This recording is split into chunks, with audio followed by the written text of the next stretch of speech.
A British officer, possibly Pitcairn, then rode forward, waving his sword, and called out for the assembly of militia to disperse, and may also have ordered them to lay down their arms. "You dang rebels." Captain Parker told his men instead to disperse and go home, but because of the confusion and yelling around, some did not hear him. Some left very slowly, and none laid down their arms. Both Parker and Pitcairn ordered his men to hold fire, but a shot was fired from an unknown source. A later reaccountment by Lieutenant John Barker of the 4th Regiment of Foot, which is the British forces, accounts, "At 5 a.m. we arrived in Lexington and saw a number of people, I believe about 200 to 300, formed in the commons in the middle of town. We still continued advancing, keeping prepared against an attack, though without intending to attack them. But on our coming near, they fired on us 2 shots, upon which our men, without any orders, rushed upon them, fired, and put them to flight. Several of them were killed. We could not tell how many, because they were behind walls and in the woods. We had men of 10th Light Infantry wounded. Nobody else was hurt.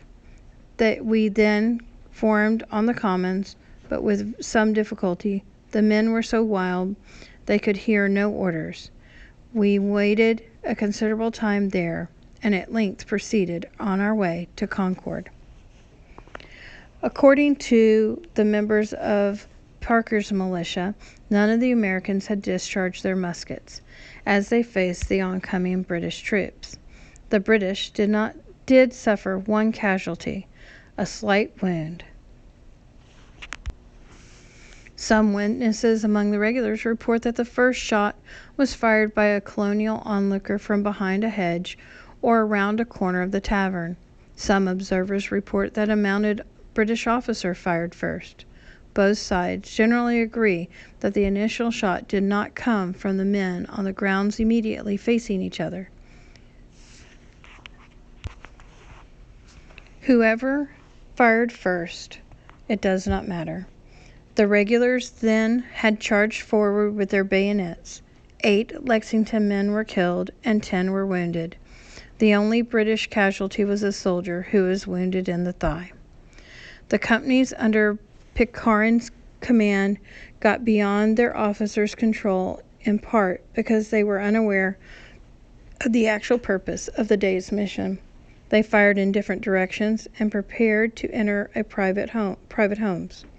Colonel Smith, who had just arrived with the remainder of the regulars, heard the musket fire and rode forward from the column to see the action. He quickly found the drummer and ordered him to beat assembly. The grenadiers, or soldiers, arrived shortly thereafter, and once order was restored among the soldiers, the light infantry were permitted to fire a victory volley, after which the column was reformed and marched on to Concord.